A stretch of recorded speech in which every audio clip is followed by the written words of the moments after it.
Hi అండి, welcome to Swarna vlogs. ఈరోజు topic వచ్చేసి మొక్కల్లో ఉండేటువంటి హార్మోన్స్. సో అవి మొక్కల్లో ఎటువంటి విధులనైతే నిర్వర్తిస్తుంటాయి అనేది చూద్దాము. జంతువులు మానవుల్లో ఉద్దీపనలకు ప్రతిస్పందించడానికి ఒక ప్రత్యేకమైనటువంటి నాడీ వ్యవస్థ, అంతఃస్రావిక వ్యవస్థ అయితే ఉంది. మరి మొక్కల్లో హార్మోన్ల ద్వారా నియంత్రిత యంత్రాంగం అయితే మనకి ఇక్కడ నిర్వర్తించబడుతుంది. సో ఈ మొక్కల్లో ఉండేటువంటి హార్మోన్లను మనము ఫైటో హార్మోన్స్ అని అంటాము. ఇక్కడ ఫైటో అంటే మొక్క కాబట్టి మొక్కలో ఉండేటువంటి హార్మోన్స్ని మనం ఫైటో హార్మోన్స్ అని అంటాము.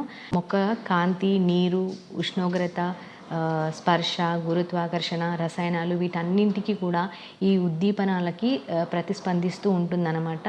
అండ్ అదేవిధంగా మొక్క యొక్క పెరుగుదలలో ఈ హార్మోన్లు ఉపయోగపడతాయి కాబట్టి వీటిని పెరుగుదల హార్మోన్స్ అని కూడా అంటారు. పెరుగుదలకి సంబంధించినటువంటి ఏదో ఒక కారణాన్ని ఇది నియంత్రిస్తూ సమన్వయపరుస్తూ ఉంటుంది కాబట్టి వీటిని పెరుగుదల హార్మోన్స్ అని పిలవడం జరుగుతుంది. మనకి 10th క్లాస్లో 117వ పేజ్లో మనకి ఆక్సిన్ల గురించి ఒక పట్టిక అయితే ఇవ్వడం జరిగింది. సో నేనైతే కొన్ని టాపిక్స్ అయితే లాజికల్గా గుర్తుపెట్టుకోవడానికి ట్రై చేస్తాను, అదేవిధంగా మీకు ఎక్స్ప్లెయిన్ చేయడానికి ట్రై చేస్తాను. నార్మల్గా ఆక్సిన్ అనగానే అందరికీ గుర్తుంటుంది కణం పెరుగుదల మరియు కాండం వేరు విభేదనలో ఉపయోగపడుతుందని. సో మనకి ఇక్కడ రెండే విధులు ఉన్నాయి కాబట్టి మనం ఈజీగా గుర్తుపెట్టుకోవచ్చు. అండ్ ఫస్ట్ది కాబట్టి ఇంకా చాలా బాగా గుర్తుంటుంది. మనకి సైకాలజీలో ఉంటుంది కదా, ప్రైమసీ ఎఫెక్ట్ అని ఉంటుంది. అంటే మనం ఏదైనా ఒక జాబితాలో మనం ఫస్ట్ చూసినటువంటి ఇది ఏదైనా సరే బాగా గుర్తుంటుందని చెప్పేసి మనకి సైకాలజీలో ఉంటుంది.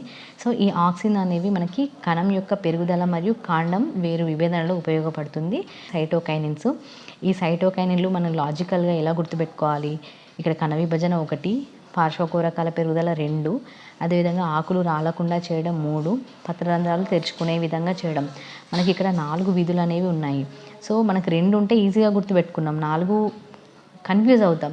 మళ్ళీ మనకి ఇక్కడ ఈ జిబ్బరిలిన్లు ఉన్నాయి కదా, సో వీటి 2 విధులు వీటి 2 విధులు అడిగి మనల్ని ఎగ్జామ్లో కన్ఫ్యూజ్ చేసే అవకాశం ఉంటుంది. కాబట్టి మనకి ఇక్కడ కై అనే లెటర్ అయితే ఉంది కదా, సో ఈ కైని మనం ఇక్కడ తీసుకుందాం. అంటే కైమా అని గుర్తుపెట్టుకోండి. కైమా లేదా కీమా. కీమా అంటే ఏంటి? మనం ఇప్పుడు మటన్ కొట్టువాడు కొడుతూ ఉంటాడు కదా, సో కీమా చిన్న చిన్న ముక్కల్ని మనం కీమా కానీ ఖైమా కానీ అంటాం. ఇప్పుడు కణం మనకి ముక్కలుగా కావాలంటే ఏం కావాలి?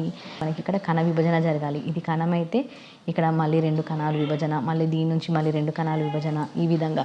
సో ఈ సైటోకైనిన్ అనేది మనకి కణ విభజనను ప్రేరేపిస్తుందని గుర్తుపెట్టుకోవాలి.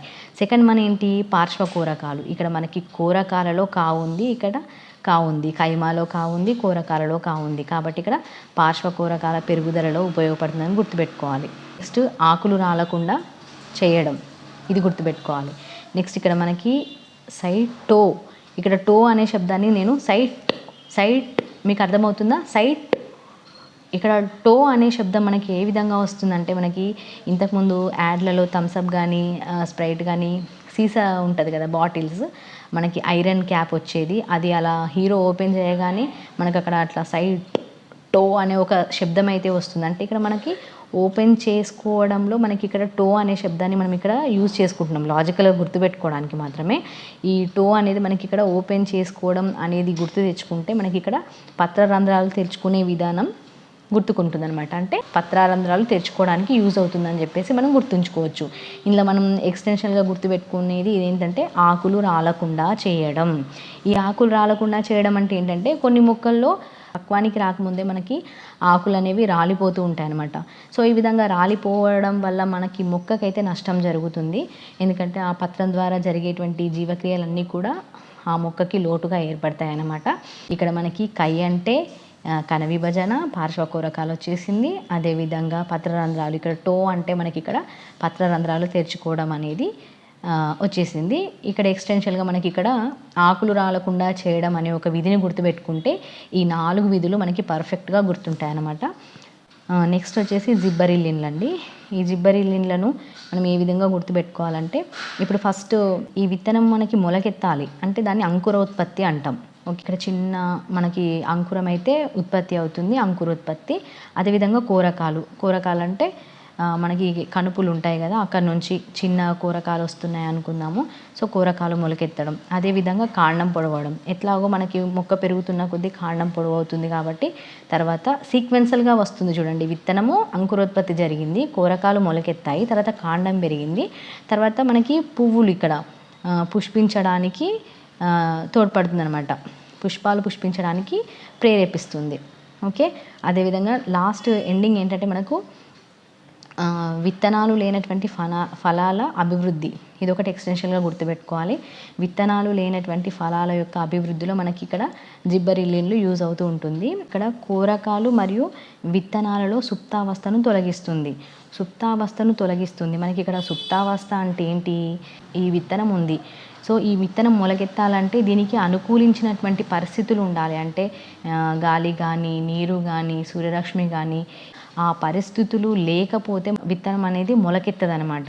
సో ఆ విత్తనాన్ని మొలకెత్తే విధంగా మనకి ఇక్కడ సుప్తావస్థ నుంచి అది తొలగించడం అనేది జరుగుతుందనమాట. ఇక్కడ సీక్వెన్షియల్గా గుర్తుపెట్టుకోవాలి. మనకి ఇక్కడ విత్తనం మొలకెత్తాలంటే సుప్తావస్థ నుంచి తొలగించాలి. కాబట్టి ఫస్ట్ క్రియ వచ్చేసింది, సుప్తావస్థ నుంచి తొలగిపోయింది కాబట్టి మనకి ఇక్కడ విత్తనం అంకురం అనేది ఏర్పడింది, తర్వాత కూరకాలు ఏర్పడ్డాయి. ఓకే, తర్వాత కాండం పొడుగు పెరిగింది, అదేవిధంగా పుష్పించడానికి ప్రేరేపించడం అయితే జరిగింది. మొత్తం కూడా ఒక చక్రం లాగా మనం ఇక్కడ గుర్తుపెట్టుకుంటే జిబ్బరిల్లిన్ల వీధులైతే అసలు మర్చిపోవడానికి వీలే ఉండదండి. ఇది ఒక్కటి ఎక్స్టెన్షన్గా గుర్తుపెట్టుకోవాలి, ఏంటంటే విత్తనాలు లేని ఫలాల అభివృద్ధి. ఆల్రెడీ మనకి ఇక్కడ విత్తనం ఉంది కాబట్టి ఇక్కడ విత్తనాలు లేనటువంటి ఫలాల అభివృద్ధి అనేది గుర్తుపెట్టుకుంటే సరిపోతుందని నా ఉద్దేశం. అబ్సిసిక్ ఆమ్లము ఇక్కడ లాజికల్గా ఒక చెప్తాను. ఇక్కడ ఇది సిక్ అండి. సిక్ అంటే వీక్గా ఉండడం, అనారోగ్యంతో బాధపడడం, ఇది ఒకటి నేను ఇలా తీసుకున్నాను సిక్. ఇప్పుడు కుటుంబంలో ఎవరైతే సంపాదించే వాళ్ళు ఉంటారో, పెద్దవాళ్ళు ఉంటారో, సో వాళ్ళు సిక్ అయ్యారు అనుకోండి, వాళ్ళు సిక్ అయితే వాళ్ళు బయటికి వెళ్ళడానికి వీలు ఉండదు. సో బయటికి వెళ్ళలేరు కాబట్టి ఏ వర్క్ చేయలేరు. ఏ వర్క్ చేయకపోతే మనకి మనీ అయితే రాదు. సో మనకి బ్రతకడానికి దారులన్నీ మూసుకుపోతాయి అన్నమాట. మనకి ఇక్కడ డోర్ క్లోజ్ అవుతుంది. సో మనకి బ్రతకడానికి దారులన్నీ క్లోజ్ అవుతాయి కాబట్టి మనకి ఇక్కడ పత్రరంధ్రాలు మూసుకోవడం అనే విధిని గుర్తుపెట్టుకోవాలి. విత్తనాలు కూడా సుప్తావస్థలో ఉన్నాయంటే విత్తనాలు యాక్టివ్గా లేవు. సో అందులో మనకి మొలకెత్తడానికి కావలసినటువంటి జీవక్రియా శక్తి రేట్లు అనేవి పడిపోయి ఉన్నాయి, అంటే అది కూడా సిక్కుగా ఉందని గుర్తుపెట్టుకోండి. సో విత్తనాలు సుప్తావస్థలో ఉన్నాయి కాబట్టి అవి మనకి సిక్కుగా ఉన్నాయని గుర్తుపెట్టుకోండి. లాస్ట్ వన్ వచ్చేసి ఈథలిన్ అండి. ఈథలిన్ లాస్ట్ వన్. అదేవిధంగా ఒక విధి ఉంటుంది.